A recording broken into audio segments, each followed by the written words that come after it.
নারকেল গাছ নিয়ে এক অসহায় বয়স্ক বাবার কিছু কষ্টদায়ক কথা। নারকেল গাছটি যেদিন লাগিয়েছিলাম সেই দিনই আমার ছেলের জন্ম হয়।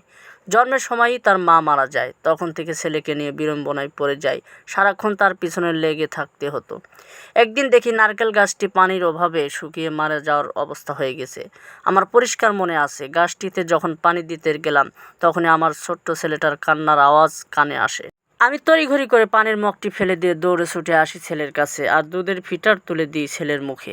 আসলে নারকেল গাছটির উপর আমি সেদিন বড় অবিচার করেছিলাম, তবে নারকেল গাছটি এসব মনে রাখেনি। আজও তাই আমাকে নারকেল গাছটি নারকেল দেয়। একটা নারকেল বিক্রি করে ৮০ টাকা পাই, যা থেকে আমার অনেক উপকার হয়। কিন্তু আদরের দুলাল আমার ছেলেটার কাছ থেকে ৮০ পয়সাও চাওয়ার সাহস হয় না।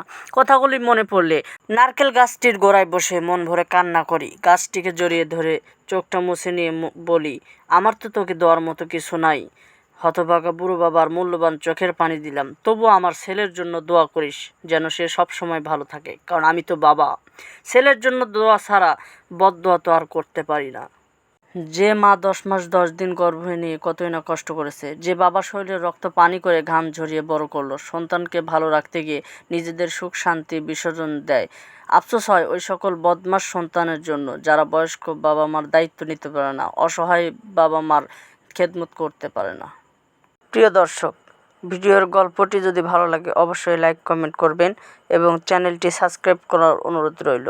ধন্যবাদ সবাইকে।